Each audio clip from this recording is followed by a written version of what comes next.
अभी तक हम लोगों ने नीति आयोग के स्ट्रक्चर, उसके कार्य, उसके ऑब्जेक्टिव्स और नीति आयोग के जो उद्देश्य हैं उन पर हम लोग विस्तृत चर्चा कर चुके हैं। इसके अलावा हम लोगों ने प्लानिंग के दौरान प्लानिंग कमीशन के बारे में भी देखा था कि प्लानिंग कमीशन का ढांचा किस तरह का होता था और किस तरह से वो प्लान, अलग अलग प्लान्स बना करके, 5 ईयर प्लान्स बना करके भारत के विकास का रास्ता तय करने में मदद करते थे। अब यहाँ पर कभी कभी ये प्रश्न आ जाता है कि आखिर जब प्लानिंग कमीशन का ढांचा इतना पुराना और इतने अच्छी तरह से वो काम कर ही रहे थे, तो उसकी जगह पर नीति आयोग की आवश्यकता क्यों हुई, और फिर नीति आयोग अगर बनाया गया तो प्लानिंग कमीशन और नीति आयोग के ढांचे यानी उसके स्ट्रक्चर, उसकी कार्यप्रणाली और यानी वर्किंग प्रोसीजर और उसके फॉर्म्स यानी उसके स्वरूप में क्या कुछ तुलना की जा सकती है, क्या उनमें कुछ समानता या कुछ अंतर थे। तो यहाँ पर हमारा प्रयास है कि प्लानिंग कमीशन को भी आप समझ चुके हैं, नीति आयोग को भी आप समझ चुके हैं, तो उन दोनों के बीच एक सामान्य तुलना करके देखते हैं कि क्या हमारे लिए उपयोगी साबित हो सकता है। तो देखिए, बदलते हुए परिवेश में, in the changing scenario, planning commission लगभग अपने 65 वर्षों की यात्रा तय कर चुका था और उस दौरान 12 पंचवर्षीय योजनाओं का निर्माण भी कर चुके थे प्लानिंग कमीशन। उन 12 पंचवर्षीय योजनाओं के माध्यम से भारत के विकास की बहुत सारी कहानियां भी लिखी जा चुकी थी। लेकिन बदलते हुए भारत में, बदलते हुए भारत से मतलब क्या है कि जिसमें टेक्नोलॉजी का प्रभाव बढ़ रहा है, जिसमें एग्रीकल्चर सेक्टर में बहुत सारे चेंजेस हो रहे हैं, जिसमें इकोनॉमी के सेक्टर में बहुत सारे बदलाव आ रहे हैं, एक्सपोर्ट इंपोर्ट के सेक्टर में चेंजेस आ रहे हैं। तो इन ऐसे बदलते हुए भारत में क्या जो पुराना प्लानिंग कमीशन का ढांचा था वो उतना उपयोगी साबित हो सकता था या फिर हमें नए ढांचे की जरूरत थी। तो जब 2014 में नई सरकार का गठन हुआ, जब एनडीए की सरकार बनी और प्रधानमंत्री के रूप में मोदी जी प्रधानमंत्री के रूप में नियुक्त हुए, तो उस समय उन्होंने ये सोचा कि अब हम प्लानिंग कमीशन की जगह पर एक नए ढांचे को अपनाते हैं और उन्होंने 1 जनवरी 2015 को नीति आयोग यानी national institution for transforming India जैसी एक संस्था के गठन का एक आधार बनाया। तो यहीं से नीति आयोग की शुरुआत हो जाती है और प्लानिंग कमीशन का अंत हो जाता है। प्लानिंग कमीशन एक पुराना ढांचा है जो कि 15 मार्च 1950 को गठित हुआ था और हर एक 5 वर्ष की योजनाओं के लिए वो जाना जाता है। तो इन्हीं सब बातों को ध्यान में रख करके हमें इन दोनों ही संस्थाओं की तुलना करनी है। तो कोई बहुत मुश्किल काम नहीं है, लेकिन परीक्षा के एग्जामिनेशन पॉइंट ऑफ व्यू से देखेंगे तो इसको कैसे लिखा जाए, मेंस में, प्रीलिम्स में भी आपको इसको कंपैरिजन करने की जरूरत पड़ सकती है। खासकर यूपीएससी के प्रीलिम्स में इस तरह के क्वेश्चन बनते हैं, तो वहां पर आपको ये जो हमारा टॉपिक है ये आपको समझने में मदद करेगा। जैसे सबसे पहले देखते हैं कि प्लानिंग कमीशन जब था तो पॉलिसी का फ्लो यानी कि जो उनकी जो नीतियां होती थी उनका प्रवाह किस तरह का होता था, ये पहले पॉइंट में आते हैं, फ्लो ऑफ पॉलिसी। तो फ्लो ऑफ पॉलिसी में देखिए, जो प्लानिंग कमीशन होता था उसमें centre to state one way flow of policy होती थी, यानी कि जो केंद्रीय स्तर पर नीतियां बनाई जाती थी और उन नीतियों को या उन योजनाओं को, उन प्लान्स को, उन योजनाओं को जो प्लानिंग कमीशन के द्वारा तय होता था उसे राज्यों को भेजा जाता था, राज्यों को बोला जाता था कि ये योजनाएं हैं, आपको इसे क्रियान्वित करना होगा। अब ये क्या हुआ, तो centre to state one way flow of the policy और द प्लान्स, यानी केंद्र से राज्यों की और वन वे होता था। मतलब इसमें राज्यों को कोई बहुत ज्यादा चांस नहीं होता था कि अपनी बात वो कह सके। वो भी आपको बताएंगे कि कुछ ऐसे मौके होते थे, जैसे एनडीसी की मीटिंग्स होती थी तो उसमें राज्य अपनी बात रख सकते थे, लेकिन ज्यादा प्रभाव वन वे का ही होता था, यानी एक ही तरफ से ज्यादा प्रभाव होता था सेंटर टू स्टेट की हो। तो इसीलिए हमने यहाँ पर ये बात यहाँ पर जिक्र की है।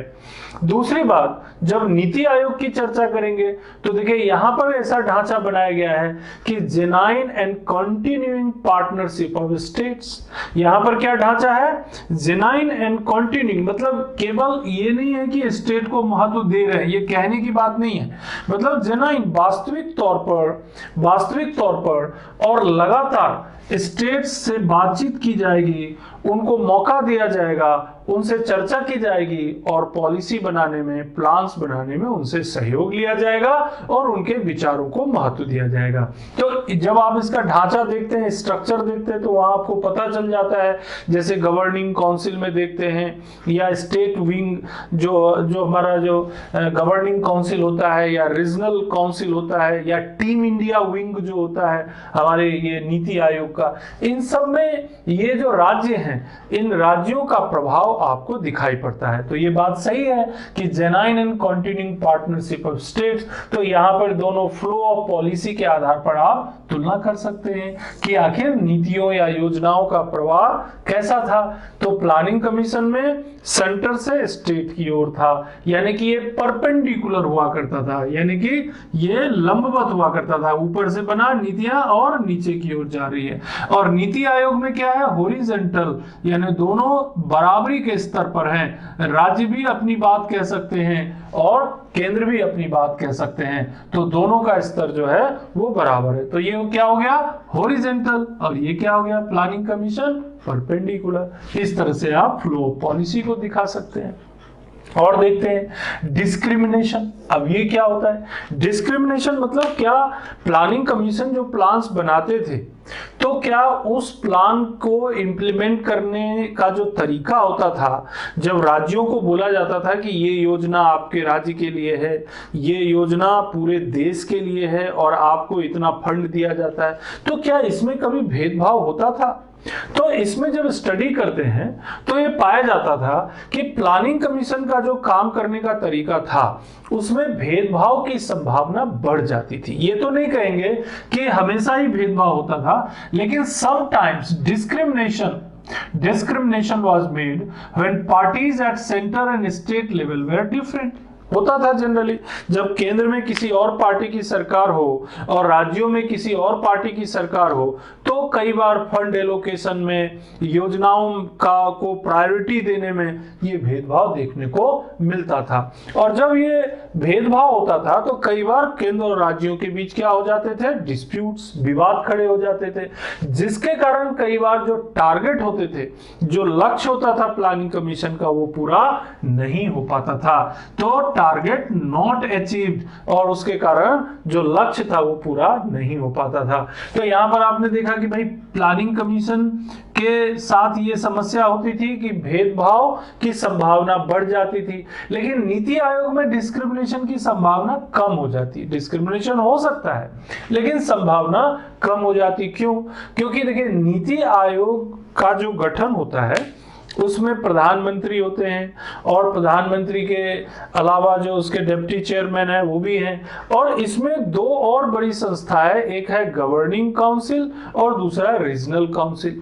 अब गवर्निंग काउंसिल की जब कोई प्लान बना रहे हैं, कोई पॉलिसी का ढांचा तैयार कर रहे हैं, कोई स्ट्रेटजी तैयार कर रहे हैं, तो उस समय तो गवर्निंग काउंसिल की बैठक होती है और उस गवर्निंग काउंसिल की बैठक में सभी राज्यों के मुख्यमंत्रियों को बुलाया जाता है, या यूनियन टेरिटरीज के भी जो रिप्रेजेंटेटिव हैं या एलजी हैं, उपराज्यपाल, लेफ्टिनेंट गवर्नर हैं, या फिर जो वहां के जो प्रशासक हैं, एडमिनिस्ट्रेटर है, उनको बुलाया जाता है।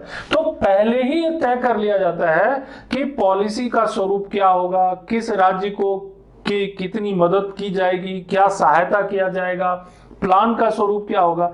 एक थिंक टैंक की मदद से ये पहले से ही तय होता है, तो राज्यों को पता होता है कि क्या नीतियां हैं, क्या योजना है और हमें किस तरह से उसे क्रियान्वित करना है। तो यहां पर एक दूसरा अंतर आपको पता ये चल जाता है कि प्लानिंग कमीशन के माध्यम से डिस्क्रिमिनेशन की संभावना ज्यादा होती थी और होती भी थी, और नीति आयोग के माध्यम से ये संभावना कम हो जाती है। तो इस आधार पर भी आप दोनों को डिफरेंशिएट कर सकते हैं। तीसरी बात, रिजल्ट को लेकर के, यानी कि जब प्लानिंग कमीशन काम करता था तो जो परिणाम आते थे वो किस तरह के होते थे, और जब नीति आयोग काम कर रहा है तो परिणाम किस तरह के आते हैं। रिजल्ट के आधार पर देखिए, प्लानिंग कमीशन की सोच ये होती थी कि one size fit for all, एक ही तरह की योजना, एक ही तरह की नीतियां, एक ही तरह का कार्यक्रम, एक ही तरह की रणनीति, one type of plan, one type of strategy, one type of program, fit for all, सबके लिए एक जैसा, वन साइज, है ना, एक ही तरह से सबको हाँकने का या चलाने का काम होता था। लेकिन नीति आयोग का सोचना यह है कि ऐसा संभव नहीं है। उनका ये सोचना है कि भाई नॉर्थ ईस्ट की स्थिति अलग है, हिमालयन रीजन में जो हमारे स्टेट्स हैं उनकी स्थिति अलग है, जो हमारे प्लेन में जो राज्य हैं जहां पर नदियां और बाढ़ की समस्या है वो अलग है, दक्षिण भारत के जो राज्य हैं समुद्र के किनारे वाले उनकी स्थिति अलग है।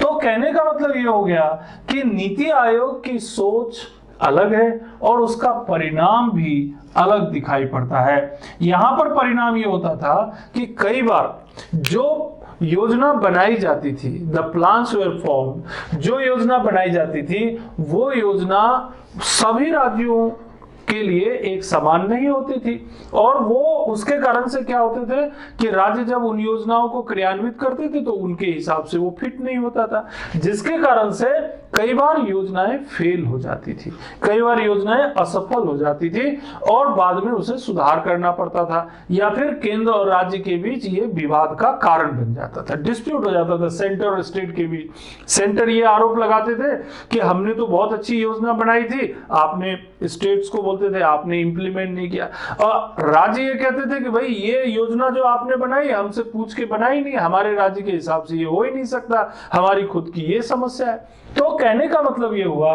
कि प्लानिंग कमीशन इस धारणा पर काम करती थी कि one size fit for all, जबकि नीति आयोग राज्यों के हिसाब से, यूनियन टेरिटरीज के हिसाब से, क्षेत्र के हिसाब से, अलग अलग परिस्थितियों के हिसाब से रिपोर्ट तैयार करती है या प्लान्स बनाती है, उनसे बातचीत करके, और फिर बाद में उसे क्रियान्वित करने के लिए अगर कानून बनाने की जरूरत है तो कानून बनाती है, अगर कानून बिना बनाए भी उसे क्रियान्वित किया जा सकता है तो क्रियान्वित किया जाता है।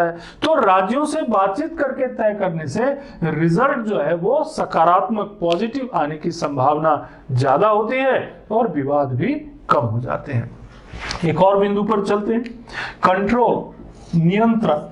कंट्रोल के ऊपर बात करेंगे तो देखिए, जो प्लानिंग कमीशन का कंट्रोल होता था वो बहुत ज्यादा होता था, एब्सोल्यूट कंट्रोल ऑन पॉलिसी, और इसीलिए इनका स्वरूप, इनका नेचर कैसा हो जाता था, डिक्टेटर। इसीलिए इनका स्वरूप जो था ये डिक्टेटर हो जाता था, मतलब निरंकुश हो जाता था, ये जो कहते थे उनको पालन करना जरूरी होता था, एब्सोल्यूट कंट्रोल होता था और कोई रास्ता ही नहीं था, जो कहा या जो प्लान उन्होंने बनाया, जो कार्यक्रम उन्होंने तय किया वो से तो आपको लागू करना ही करना है।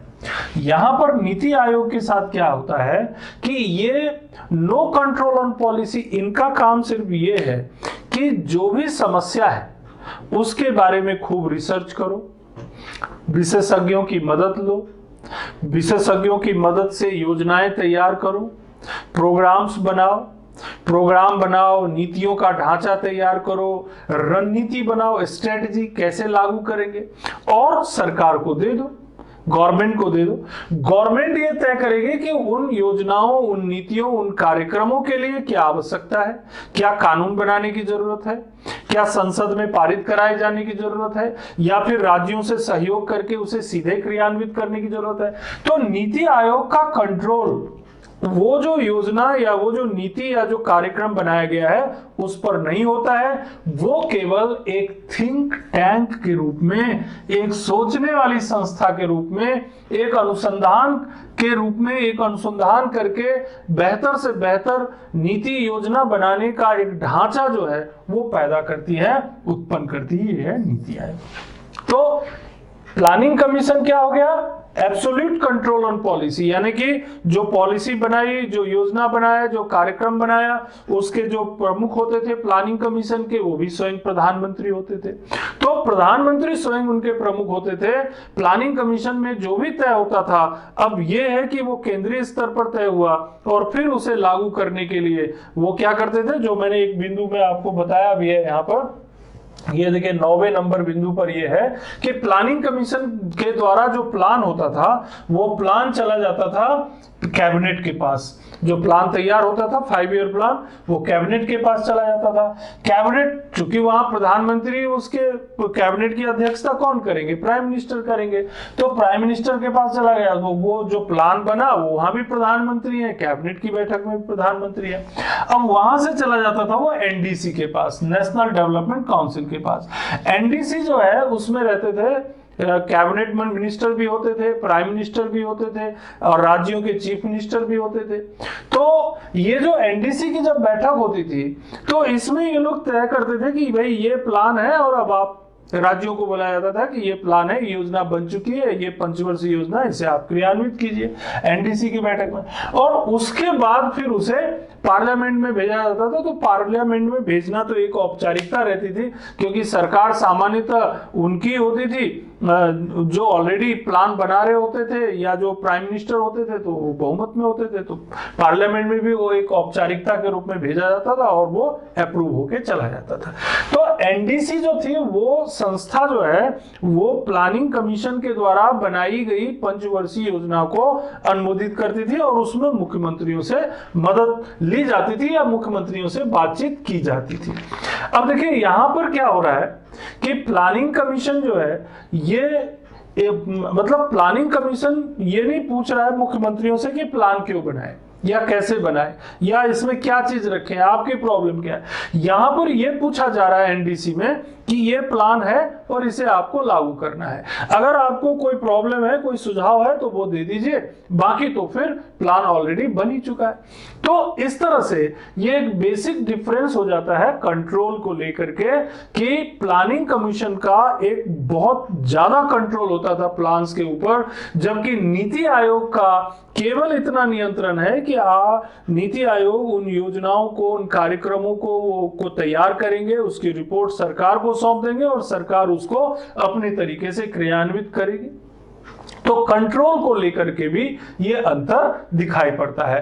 तो इसीलिए हमने ये बोला कि planning commission work as a dictator, और नीति आयोग जो है ये कोऑपरेटिव, जैसा कि मैंने पिछली क्लास में आपको बताया भी है कि ये कोऑपरेटिव फेडरलिज्म के तरीके से, सहकारी संघवाद के तरीके से मिलजुल करके काम करने के ढांचे पर आधारित है। और आगे बढ़ते हैं, आगे देखेंगे आप कि डायरेक्शनल अप्रोच क्या है। डायरेक्शन, तो इसमें थोड़ी बातें तो ऊपर भी स्पष्ट हो चुकी है फ्लो ऑफ पॉलिसी में, लेकिन एक और शब्द बेहतर आप इस्तेमाल कर सकते हैं। जो प्लानिंग कमीशन का जो डायरेक्शन होता था वो टॉप टू बॉटम होता था। प्लानिंग कमीशन का डायरेक्शन टॉप टू बॉटम, यानी ऊपर प्लान तय हुआ, प्लानिंग कमीशन ने बनाया, उसको कैबिनेट में अप्रूव किया, एनडीसी की बैठक में वो अनुमोदित हो गया, उसको पार्लियामेंट में रखा और उसे फाइनली जो है निकाल करके और राज्यों को बोल दिया कि भाई आप जो है, आप लोग, ये प्लान है, 5 ईयर प्लान है, हमने ये टारगेट तय कर रखा है, इतना इतना हमारा बजट है 5 ईयर प्लान का अलग अलग मदों में, अब आप क्रियान्वित कीजिए। सारे डिपार्टमेंट्स, जो सेंट्रल गवर्नमेंट के डिपार्टमेंट्स हैं, उनको भी गाइड कर दिया गया, जो स्टेट गवर्नमेंट है उनको भी गाइड कर दिया गया, और फिर शुरू हो गया काम। तो ये पूरा का पूरा सिस्टम टॉप टू बॉटम से चलता था। नीति आयोग का तरीका क्या हो गया? Bottom to top. कल भी जब मैं आपसे बात कर रहा था नीति आयोग के ऊपर, उससे पहले जब ऑब्जेक्टिव्स के ऊपर चर्चा कर रहे थे, तो हमने बार बार ये चीज रिपीट किया, नीति आयोग जब नीति बनाने के लिए या योजना बनाने या कार्यक्रम बनाने के लिए शुरुआत करेंगे तो विलेज लेवल से, इन्होंने अपने ऑब्जेक्टिव में तय कर रखा है। हम विलेज लेवल से यानी ग्रामीण स्तर से तय करेंगे, छोटे छोटे गांवों से अलग अलग परिस्थितियों में, फिर उसको एग्रीगेट यानी कि उनको मिलाएंगे, है ना, पंचायत स्तर पर, फिर उसको तहसील स्तर पर, जिला स्तर पर और फिर राज्य स्तर पर से लेकर के पूरी ढांचे को, पूरा जो जरूरतें हैं, आवश्यकताएं हैं, जो वहां की विशेषताएं हैं, कैरेक्टरिस्टिक, उन सब को लेकर के हम क्या करेंगे, नेशनल लेवल पर एनडीसी की यहाँ पर नीति आयोग है तो बैठक करेंगे गवर्निंग काउंसिल की, उसमें हम तय करेंगे कि किस राज्य की क्या जरूरत है, क्या कार्यक्रम है, किस तरीके से उसे क्रियान्वित किया जा सकता है, क्या कोई चेंज किया जाना है। तो यहां पर देखिए बॉटम टू टॉप अप्रोच हो जाता है, यानी नीति आयोग के अपने ढांचे में भी ये चीज आ जाता है कि भाई निचले स्तर से आपको कोई भी काम की शुरुआत करना है। और पहले पॉइंट में भी मैंने बताया कि प्लानिंग कमीशन का जो सिस्टम था वो परपेंडिकुलर था, जबकि नीति आयोग का जो सिस्टम है वो हॉरिजॉन्टल है। तो प्लानिंग कमीशन हो गया टॉप टू बॉटम और नीति आयोग हो गया बॉटम टू टॉप। फिर आगे बढ़ते हैं, फंड एलोकेशन का मामला क्या रहा। फंड एलोकेशन में देखिए ये भी एक बहुत बड़ा इशू हो जाता है, क्योंकि प्लानिंग कमीशन जो है एक तरह से देश के आर्थिक विकास, सामाजिक विकास भी इनका मुद्दा है, यानी कुल मिलाकर के डेवलपमेंट प्लानिंग का हिस्सा है ये, यानी कि विकास के नियोजन का planning commission is the part of development planning. तो उनको सामाजिक विकास भी करना है और आर्थिक विकास, लेकिन आर्थिक विकास जो है ये काफी महत्वपूर्ण हो जाता है। तो फंड को लेकर के प्लानिंग कमीशन और नीति आयोग में क्या अंतर है, इस पर भी हम बात करते हैं। अब देखिए जैसे प्लानिंग कमीशन था, तो ये जो प्लानिंग कमीशन 5 ईयर प्लान तैयार करते थे, तो प्लानिंग कमीशन 5 ईयर प्लान तैयार करने के बाद अलग अलग मद हो जाते थे कि भाई हमारे पास सोशल सेक्टर के लिए इतने पैसों की जरूरत है अगले 5 सालों में, हमें रेलवे ट्रैक बिछाने के लिए इतने पैसों की जरूरत है। आप प्लानिंग कमीशन के जो अलग अलग पंचवर्षीय योजनाओं वाला हमने टॉपिक आपको कराया हुआ है, उसमें देखिए वहां पर मैंने बताया ये चीज कि हर अलग अलग पंचवर्षीय योजनाओं का अलग अलग टारगेट होता था।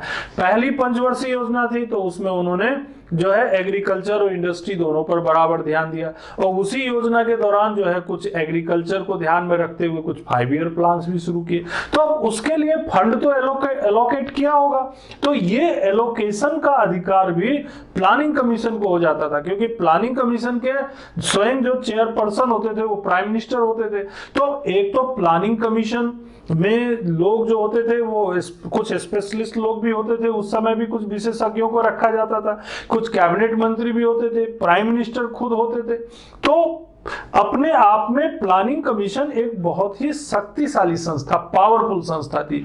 और जब प्लान बनने के बाद जो फंड एलोकेशन होता था उसमें भी इनकी भागीदारी होती थी। प्लानिंग कमीशन ही तय कर देता था कि ये जो प्लान है इसके लिए इतना खर्च होगा, इतने पैसों की जरूरत है।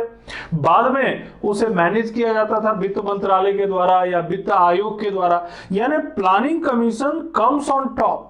प्लानिंग कमीशन ने जो बोल दिया उसी के अकॉर्डिंग चलना पड़ेगा, वित्त मंत्रालय को भी एडजस्टमेंट करना पड़ेगा और वित्त आयोग को भी एडजस्टमेंट करना पड़ेगा। तो ये विवाद भी होता था उस समय कि कई बार ये बोलते थे, जो वित्त आयोग के जो अध्यक्ष होते थे वो कहते थे कि भाई हमारा काम है केंद्र और राज्यों के बीच वित्त का बंटवारा, और आप प्लानिंग कमीशन ही बोल देता है कि इतना आपको देना है, तो फिर हमारा काम क्या रह गया। तो कई बार ये क्वेश्चन भी आता है कि क्या कारण था कि प्लानिंग कमीशन और वित्त आयोग के बीच डिस्प्यूट हुआ करते थे।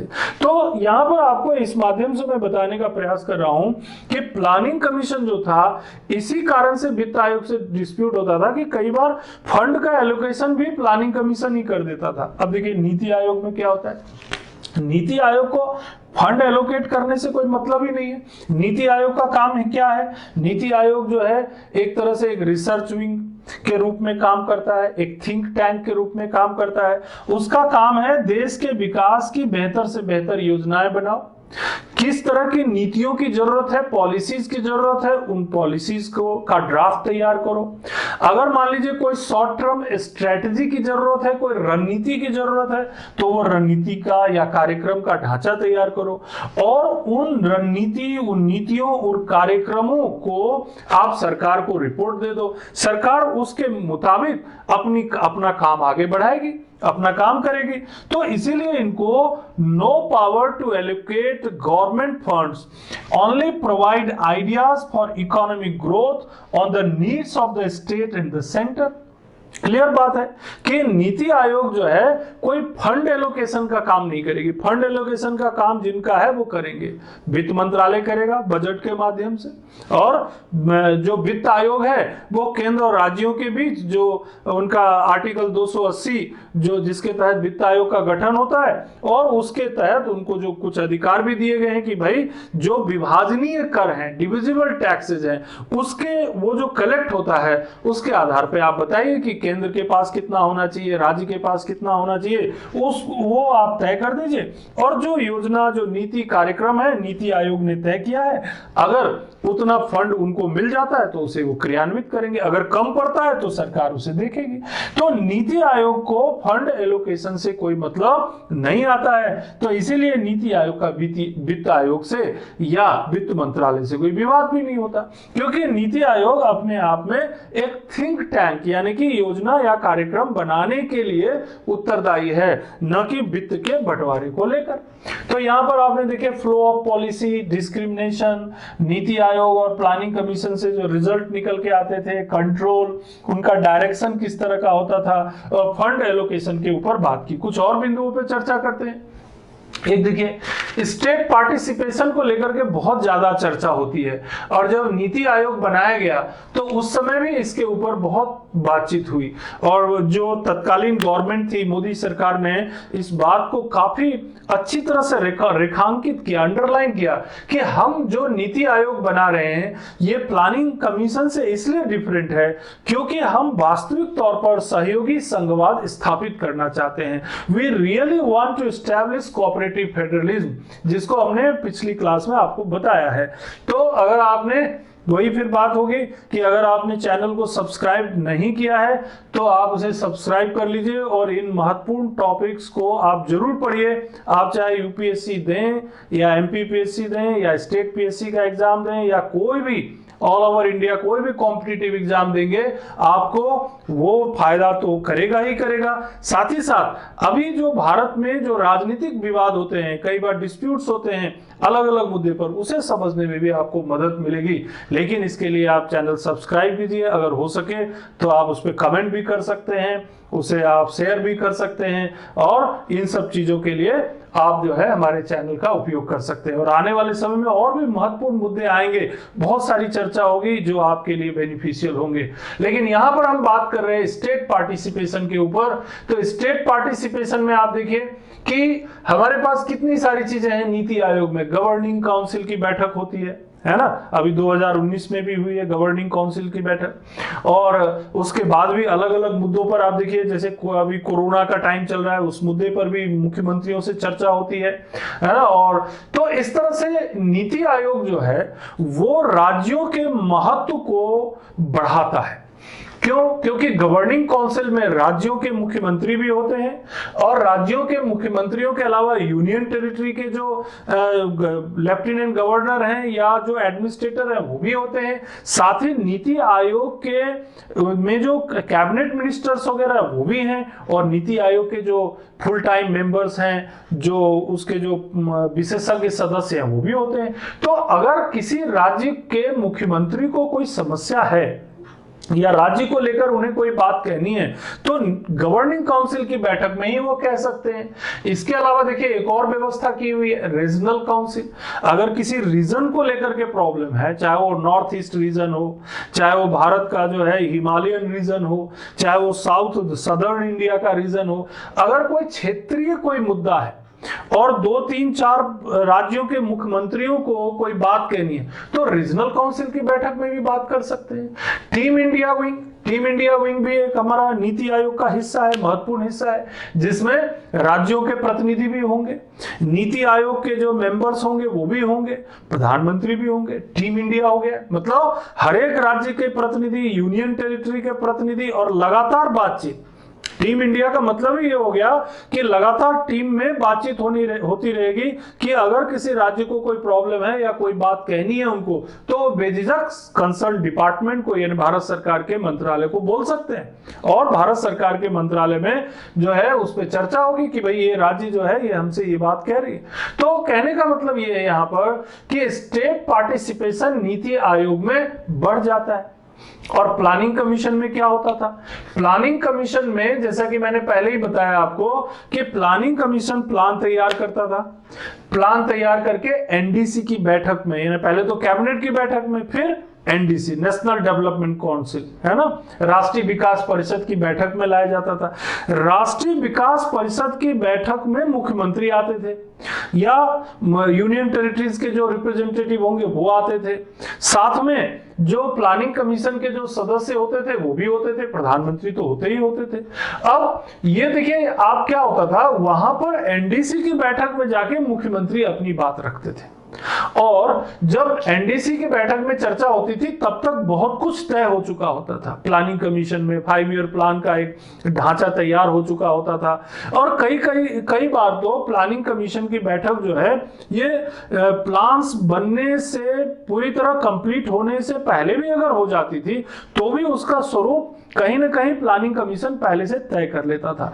तो राज्यों का उतना ज्यादा महत्व या उतनी ज्यादा भूमिका प्लानिंग कमीशन में नहीं होती थी, लेकिन नीति आयोग में राज्यों की भूमिका बहुत बढ़ जाती है।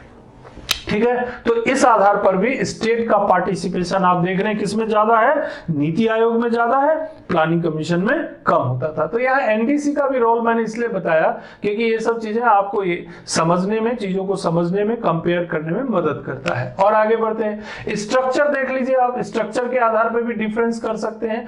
जैसे देखिए प्लानिंग कमीशन में प्रधानमंत्री होते थे स्वयं चेयरपर्सन, ये तो अपने नीति आयोग में भी होता है अभी जो है, तो ये कोई अंतर नहीं है, ये तो एक जैसी बात हो गई। डिप्टी चेयरपर्सन उसमें भी होते थे, प्लानिंग कमीशन भी होते थे, इसमें भी होते हैं, ये भी लगभग एक जैसा हो गया। इसके अलावा देखिए उसमें जो होते हैं कुछ एक्स ऑफिशियो मेंबर होते थे जो सामान्यतः क्या होते थे, या तो फाइनेंस मिनिस्टर और प्लानिंग मिनिस्टर होते थे। ये जनरली उसके मेंबर होते ही होते थे, मतलब एक तो वित्त मंत्री को रख लिया जाता था और दूसरे एक प्लानिंग मिनिस्टर होते थे, योजना मंत्री।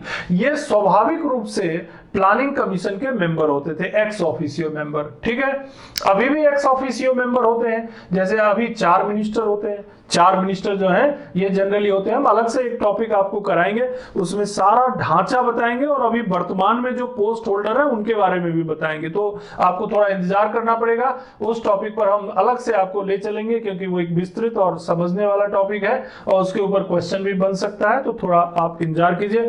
फिलहाल यहाँ पर हमने आपको ये बताया कि एक्स ऑफिशियो मेंबर के रूप में यहाँ पर मिनिस्टर भी होते थे। और अभी तो ये है कि कुछ स्पेशल इनवाइटीज भी आ जाते हैं, 2 दिन अगर उनको जरूरत पड़ती तो और भी मिनिस्टर्स जो लगता है प्रधानमंत्री को कि यार ये अभी बहुत यूजफुल है, अभी ये हमारा प्रोग्राम जो है ये जरूरी है, तो कुछ स्पेशल इनवाइटीज भी आ जाते थे। यहाँ पर ऐसी कोई व्यवस्था नहीं होती थी। इसके अलावा 4 से लेकर प्लानिंग कमीशन में 4 से 7 तक फुल टाइम मेंबर्स होते थे, ये कुछ स्पेशलिस्ट भी होते थे। यहां पर भी जो नीति आयोग होता है उसमें ये फुल टाइम मेंबर्स जो होते हैं ये लगभग ये जनरली विशेषज्ञ लोग होते हैं, स्पेशलिस्ट लोग होते हैं, माने विषय के जानकार होते हैं। तो नीति आयोग का ढांचा, लेकिन नीति आयोग में इसके अलावा देखिए governing council, regional council, team India wing, इसके अलावा रिसर्च विंग, कंसल्टेंसी विंग, ये सब थोड़ा स्ट्रक्चर में अंतर आ जाता है, तो विस्तृत रूप से अपन देखेंगे। लेकिन प्लानिंग कमीशन में मुख्य रूप से स्ट्रक्चर जो था वो बहुत सिंपल था। इसमें चीजों को ये देख रहे हैं आप, prime minister, deputy chairperson, planning minister और फाइनेंस मिनिस्टर, इसके अलावा 4 से लेकर 7 फुल टाइम मेंबर, ये इसका स्ट्रक्चर हुआ करता था। तो प्लानिंग कमीशन का स्ट्रक्चर और नीति आयोग के स्ट्रक्चर में भी अंतर दिखाई पड़ता है। इसके अलावा आपको ये बताया हमने कि प्लानिंग कमीशन जो प्लान बनाता था वो जनरली 5 ईयर प्लान होता था और ये 5 ईयर प्लान जो होता था इसमें 5 ईयर प्लान को कैबिनेट में अप्रूव करने के बाद उसे एनडीसी की बैठक बुलाई जाती थी, नेशनल डेवलपमेंट काउंसिल, राष्ट्रीय विकास परिषद, और उस बैठक में तय कर लिया जाता था कि भाई ये मुख्यमंत्रियों को भी बुला लिया जाता था और यूनियन टेरिटरीज के लोग भी आ जाते थे, प्लानिंग कमीशन के लोग भी आ जाते थे और उसमें वो जो प्लान बना होता था उसे अप्रूव कर लिया जाता था। अब देखिए यहाँ पर नीति आयोग में ये सब करने की जरूरत नहीं है, यहाँ पर ऑलरेडी गवर्निंग काउंसिल की बैठक होती है। गवर्निंग काउंसिल की बैठक कोई भी योजना, कोई भी प्रारूप तैयार करना है उस समय की जा सकती है ना। मुख्यमंत्रियों से बातचीत की जा सकती है, यूनियन टेरिटरी के रिप्रेजेंटेटिव से बातचीत की जा सकती है, क्योंकि नीति आयोग जो है ये एक थिंक टैंक है, एक सोचने वाली संस्था है, एक विचार करने वाली संस्था है, अनुसंधान करके नीति या योजना को ढांचा बनाने वाली संस्था है। ये थिंक टैंक है और ये सब इन मुख्यमंत्रियों से भी बात करेगी, केंद्र सरकार के मंत्रियों से भी बात करेगी, प्रधानमंत्री स्वयं तो है ही। गवर्निंग काउंसिल की बैठक हो या अन्य कोई भी मीटिंग हो उसमें प्राइम मिनिस्टर तो रहेंगे ही रहेंगे। तो यहां पर ये नीति आयोग क्या करती है, अपनी एक रिपोर्ट तैयार करती है, किसी भी मुद्दे पर एक रिपोर्ट तैयार करती है और उस रिपोर्ट को सरकार को दे देती है। यहां पर क्या हो रहा था, प्लानिंग कमीशन ने 5 ईयर प्लान बनाया, कैबिनेट में अप्रूव हुआ, एनडीसी में फाइनली इसको डिस्कशन हुआ, अप्रूवल हुआ, पार्लियामेंट में गया और फाइनली क्रियान्वयन के लिए चला गया। यहां पे क्या हो रहा है, नीति आयोग किसी भी मुद्दे पर बेहतर ढंग से कार्यक्रम बनाती है, रिसर्च करती है, सोचती है, बातचीत करती है और फिर उसके बाद एक थिंक टैंक के रूप में एक रिपोर्ट तैयार करती है, सरकार को देती है। सरकार उसे क्रियान्वयन कैसे करना है ये भी तय होता है नीति आयोग के द्वारा कि आप इसे ऐसे क्रियान्वयन करेंगे तो बेहतर होगा। ये भी अगर जरूरत पड़ती है तो सरकार नीति आयोग से मदद लेती है। तो अब वो सब तय हो गया है, अब क्या करती है सरकार, उसे इंप्लीमेंटेशन करवाती है और भारत सरकार के विभिन्न मंत्रालय, विभाग, राज्य सरकार को वो जो नीति, योजना, कार्यक्रम जो भी स्वरूप तय किया गया है उसे क्रियान्वित करती है। ठीक, तो इस तरह से देखिए प्लानिंग कमीशन के द्वारा और नीति आयोग के द्वारा जो उनकी जो रिपोर्ट जो बनाया जाता है उसके क्रियान्वयन को लेकर के भी डिफरेंस नजर आता है।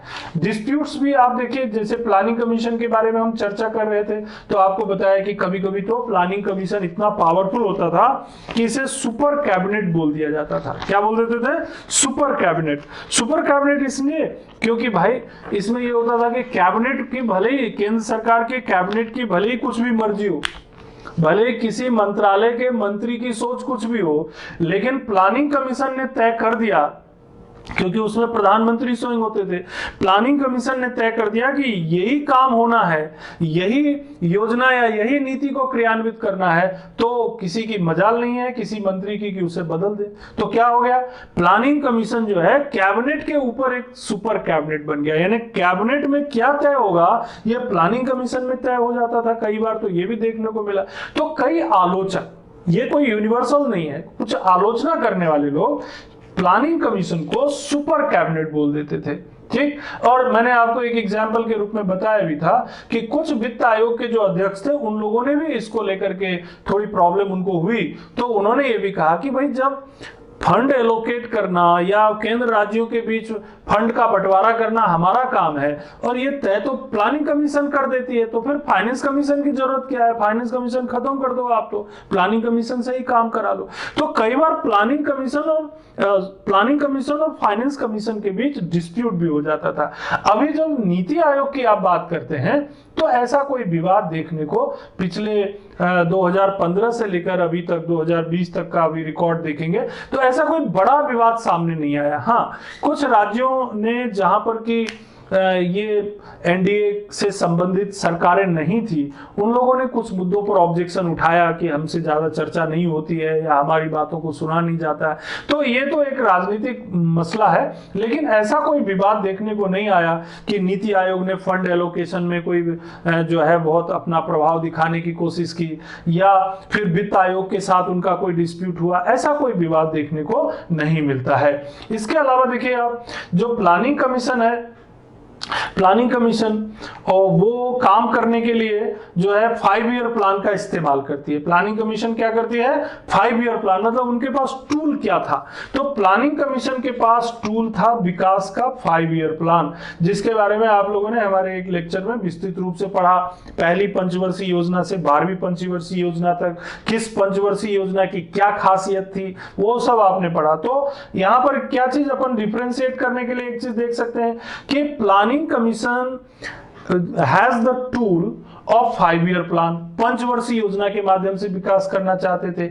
और नीति आयोग क्या करते हैं, नीति आयोग चूंकि एक थिंक टैंक है तो किसी भी मुद्दे पर वो रिपोर्ट बनाती है, बड़ी बड़ी रिपोर्टें तैयार करती है और रिपोर्ट के आधार पर सरकार को बताती है कि आप अगर आगे ये काम करेंगे, इस तरह से काम करेंगे तो देश का विकास सुनिश्चित होगा। जैसे मैं कुछ रिपोर्ट्स आपको बता दूं, 2-4 नाम आपको, तो आपको समझ में आएगा कि देखिए कैसे कितनी सारी रिपोर्ट, बहुत सारी रिपोर्ट है ना, बहुत सारी, और एक एक रिपोर्ट 232 265 पेजेस तक की रिपोर्ट है, इतनी लंबी चीज। वाटर सिक्योरिटी के ऊपर रिपोर्ट है, ठीक है। Digital payments, trends, issues and opportunities के ऊपर रिपोर्ट है। Research and development on electric vehicle technology, मतलब देखिए पर्यावरण को बचाना है ना, एनवायरमेंट को, तो इलेक्ट्रिक व्हीकल का उपयोग करके कैसे हम जो हमारे ट्रेडिशनल जो फ्यूल्स हैं उसको सेव करें और फिर इस तरह से पॉल्यूशन को भी कम करें, उसके ऊपर एक विस्तृत रिपोर्ट है। जीरो एमिशन व्हीकल, यानी ऐसे व्हीकल कैसे बनाएंगे या उसका कैसे इस्तेमाल करेंगे, उसके ऊपर रिपोर्ट है। स्ट्रेटजी फॉर न्यू इंडिया 2022 में कि भारत का जो नया भारत जो बनेगा उसके लिए हमारे पास क्या रणनीति है, बहुत लंबी चौड़ी रिपोर्ट है हर एक मुद्दे पर, इवन टूरिज्म के ऊपर, वाटर सिक्योरिटी के ऊपर, एग्रीकल्चर के ऊपर, ऐसा कोई इशू नहीं है जिसके ऊपर इस रिपोर्ट में चर्चा नहीं की गई है, ठीक है। एस्पिरेशनल डिस्ट्रिक्ट बेसलाइन रैंकिंग, इसके ऊपर भी रिपोर्ट है, यानी हमारे देश में इतने सारे जिले हैं, है ना, लगभग 650 के आसपास जिले हैं, उससे ज्यादा ही जिले होंगे, लेकिन उन सभी जिलों की स्थिति एक जैसी नहीं है। नॉर्थ ईस्ट में जो डिस्ट्रिक्ट हैं उनकी स्थिति अलग है, बिहार के डिस्ट्रिक्ट की स्थिति अलग है, मध्य प्रदेश के बहुत सारे जिले हैं पिछड़े, है ना, राजस्थान के बहुत सारे जिले, हर जिले की अपनी अपनी समस्या है। तो किस डिस्ट्रिक्ट के एस्पिरेशंस क्या है, क्या आकांक्षा है, क्या चाहते हैं वहां पे, किस तरह से एम्प्लॉयमेंट वहां दिया जाएगा, ये सब चीजों के ऊपर रिपोर्ट, विस्तृत रिपोर्ट जो है ये नीति आयोग ने तैयार की और सरकार को दी हुई है। Shifting cultivation towards a transformational approach, shifting cultivation के ऊपर अप्रोच है। तो कहने का मतलब ये है कि इस तरह से अलग अलग किस्म की जो रिपोर्ट्स हैं वो तैयार की गई हैं और इन रिपोर्ट के माध्यम से सरकार को काम करना होता है और उसको रिपोर्ट का क्रियान्वयन भी करना है विभिन्न मंत्रालयों और विभागों को, और राज्य सरकार को अगर जरूरत है तो राज्य सरकार को भी वो जिम्मेदारी सौंपी जाएगी। तो दोनों यानी केंद्र और राज्य क्या करेंगे, मिल करके उन रिपोर्ट्स के आधार पर काम करेंगे। तो क्या हो गया ये कोऑपरेटिव फेडरलिज्म। तो नीति आयोग में कोऑपरेटिव फेडरलिज्म की संभावना बढ़ जाती है या ज्यादा दिखाई पड़ती है। कुछ और रिपोर्ट्स का नाम मैं बता देता हूं आपको, जैसे देखिए एक रिपोर्ट है उसका नाम है SEQUI। SEQUI मतलब क्या है, school education quality index. School education quality index अभी आया ना, शिक्षा नीति में बदलाव है ना, एक बड़ी शिक्षा नीति आई। ये सब कहीं ना कहीं जो है नीति आयोग ने जो काम किया है उस ढांचे के आधार पर ही ये सब पॉलिसीज आ रही हैं, वो सब जो आपको दिखाई पड़ता है, ठीक। और आपको बता देते हैं health states progressive India report on the ranks of states and union. Health के ऊपर यानी किस राज्य की हेल्थ की, किस राज्य में हेल्थ सुविधाएं यानी स्वास्थ्य सुविधाएं किस प्रकार की है, इसके ऊपर भी रिपोर्ट है। ट्रांसफॉर्मिंग इंडिया गोल्ड मार्केट, यानी सोने का जो बाजार है, ट्रांसफॉर्मिंग इंडिया गोल्ड मार्केट, यानी कि किस तरीके से सोने के ऊपर यानी सोना का उपयोग किस तरह से हो मार्केट में, इकोनॉमी में, इसके ऊपर भी रिपोर्ट है। Low carbon transition strategy for renewable energy integration, यानी लो कार्बन यानी कम से कम कार्बन प्रोड्यूस करके एनर्जी को, रिन्यूएबल एनर्जी का कैसे हम उपयोग कर सकें, इसके ऊपर भी रिपोर्ट है। Task force report on clean transportation, transportation कैसा हो और पर्यावरण भी कम से कम हो, यानी clean transportation. Sustainable tourism in the Indian Himalayan region, sustainable tourism in the Indian Himalayan region. हमारे देश में हिमालय का जो क्षेत्र है वो टूरिज्म के लिए बहुत उपयोगी हो सकता है, लेकिन अगर ज्यादा हम टूरिज्म को बढ़ावा देते तो पर्यावरण को नुकसान होता है। तो इन दोनों को कैसे कोऑर्डिनेट किया जाए, कैसे हम वहां पर सस्टेनेबिलिटी को भी बढ़ाएं और टूरिज्म को भी बढ़ाएं। तो ऐसे अनेकों रिपोर्ट भारत सरकार को पिछले 5 सालों में नीति आयोग ने दी है और बहुत सारी रिपोर्ट्स पर अभी तक जो है क्रियान्वयन हुआ है। स्वच्छ भारत अभियान आपने देखा है ना, स्टार्टअप इंडिया देखा, स्किल इंडिया देखा, और भी बहुत सारी दूरगामी जो योजनाएं हैं, है ना, भारत में जो मेक इन इंडिया जो है ये प्रोग्राम है, ये सब कहीं ना डिजिटल इंडिया का प्रोग्राम है, ये सब नीति आयोग ने जो ढांचा तैयार किया, जो थिंक टैंक के रूप में काम किया, जो सोचा उन्होंने, जो स्पेशलिस्ट लोगों की मदद ली, उन सब से हेल्प लेकर के उन्होंने सरकार को जो है रिपोर्ट्स दी, सरकार ने उसे जो है क्रियान्वयन किया। तो वो जो मैंने शुरू में आपको बताया था इसको कि देखिए प्लानिंग कमीशन जो था वो फिक्स प्लान के सिद्धांत पर काम करता था और नीति आयोग जो है ये फिक्स प्लान के सिद्धांत पर काम नहीं करता। ये किसी भी चीज को, किसी भी योजना, किसी भी कार्यक्रम को कितने समय में पूरा किया जा सकता है। जरूरी नहीं कि हर एक योजना, हर एक कार्यक्रम, हर एक नीति जो है वो 5 साल में ही होगा। अगर जरूरत पड़ेगी तो लंबी योजना बनाएंगे, 15 साल, 10 साल, 15 साल के लिए कार्यक्रम तय कर लेंगे। अब जनसंख्या नियंत्रण का कार्यक्रम है या मान लीजिए मदर मोर्टेलिटी रेट को कम करना है या इन्फेंट मोर्टेलिटी रेट को कम करना है, तो इसके लिए तो 5 साल की योजना नहीं होगी, ये तो थोड़ी लॉन्ग टर्म प्लान चलना पड़ेगा कि हमें 2030 में जाकर के ये लक्ष्य हासिल कर लेना है, धीरे धीरे धीरे धीरे। क्योंकि कई बार ऐसा होता है कि कानून बना देने से काम नहीं चलता, लोगों के को अवेयरनेस भी लाना पड़ता है, जागरूकता भी लाना पड़ता है और उसमें वक्त लगता है। तो कुछ प्लान ऐसे होंगे जो लॉन्ग टर्म होंगे, पर्सपेक्टिव प्लान जिसको बोलते हैं, कुछ ऐसे होंगे जो 5-7 साल के लिए प्लान्स होंगे, कार्यक्रम होंगे, वो मिड टर्म प्लान होगा, और कुछ ऐसे होंगे जो इमीडिएट हमको लागू करना है और उसके लक्ष्य हासिल करने हैं हमको, है ना।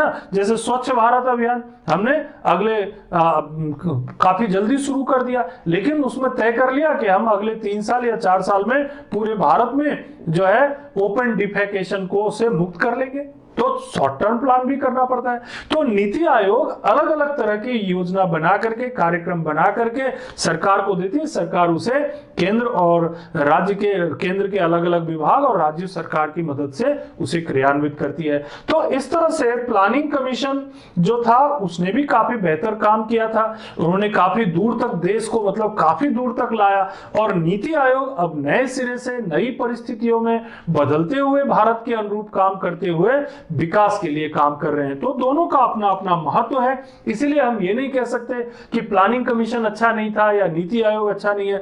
दोनों की अपनी अपनी उपयोगिता और महत्व है, और दोनों की अभी वर्तमान में अपनी अपनी, उस समय की जरूरत सोशलिस्ट इंडिया, समाजवादी भारत की थी और ज्यादा जरूरत थी, उस समय इंडस्ट्रियलाइजेशन की जरूरत थी, उस समय की जो परिस्थिति थी उसके हिसाब से प्लानिंग कमीशन ने काम किया। लेकिन बदलते परिवेश में जब हमारे देश में एजुकेशन की स्थिति काफी चेंज हो गई है, पॉपुलेशन की स्थिति काफी चेंज हो गई है, राज्यों का की जो डिमांड्स हैं या राज्यों की जो परिस्थितियां हैं वो इतनी बदल चुकी हैं, तो अब टेक्नोलॉजी की स्थिति काफी बदल चुकी है। इकोनॉमी जो है, अब भारत की इकोनॉमी केवल अब क्लोज्ड इकोनॉमी नहीं है, ओपन इकोनॉमी है, ग्लोबल इकोनॉमी है ना। तो अब ऐसी परिस्थिति में हमें बदलते हुए भारत के लिए एक संस्था की जरूरत थी जिसे नीति आयोग पूरा करते हैं। तो आपको यहाँ पर एक कंपैरिजन आपको देखने को मिला प्लानिंग कमीशन और नीति आयोग के बारे में, जिसमें हमने कुछ बिंदु बार आपको बताए हैं। वो बिंदु इतने रेस्ट्रिक्टेड नहीं है, वो सिर्फ आपको समझने या याद रखने के लिए मैंने कोशिश की है।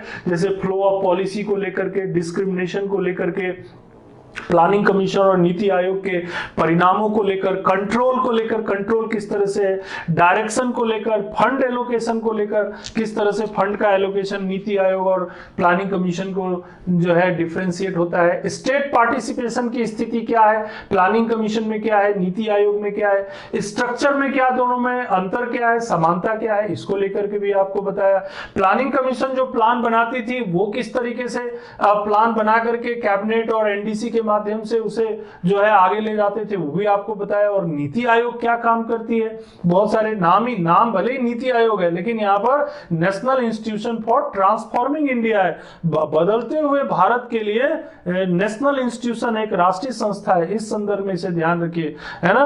तो ये कैसे काम करते हैं, ये किस तरह से रिपोर्ट तैयार करते हैं, अभी मैंने आपको बताया इतनी सारी रिपोर्ट, और भी बहुत सारी रिपोर्ट्स हैं। अगर आप देखेंगे नेट में इस्तेमाल करेंगे तो इतनी सारी रिपोर्ट्स हैं नीति आयोग ने सरकार को दी है, सब पे धीरे धीरे काम हो रहा है। डिस्प्यूट्स भी मैंने बताया कि प्लानिंग कमीशन को लेकर के क्या डिस्प्यूट्स होते थे फाइनेंस कमीशन के साथ, या कई बार आलोचक सुपर कैबिनेट भी बोल देते थे, है ना। और नीति आयोग की स्थिति क्या है डिस्प्यूट्स को लेकर के।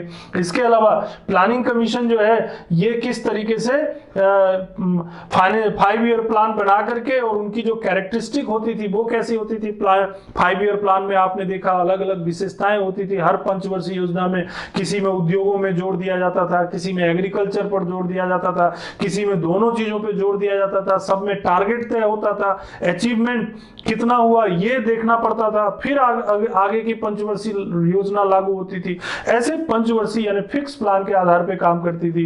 नीति आयोग जो है ये अलग अलग विषयों पर जो रिसर्च रिपोर्ट होती हैं, जो विशेषज्ञों की रिपोर्ट होती हैं, जो नीति आयोग जो है अपनी टीम के माध्यम से तैयार करती हैं, उन रिपोर्ट के आधार पर सरकार यानी भारत सरकार के विभिन्न मंत्रालय और राज्य सरकारें जो है उसे क्रियान्वित करती हैं। तो इस तरह से आप प्लानिंग कमीशन और नीति आयोग के बीच तुलना कर सकते हैं। और अगर इसके ऊपर किसी भी तरह से क्वेश्चन आएगा, प्लानिंग कमीशन और नीति आयोग के बीच तुलना कीजिए। अगर क्वेश्चन आता है कि नीति आयोग बेहतर है या प्लानिंग कमीशन बेहतर है, उसके ऊपर भी आप आंसर बना सकते हैं। तो अंतर हो या कंपैरिजन हो या समानता हो, जितनी बातें मैंने बताई उसके आधार पर आप बेहतर परफॉर्म कर सकते हैं। धन्यवाद।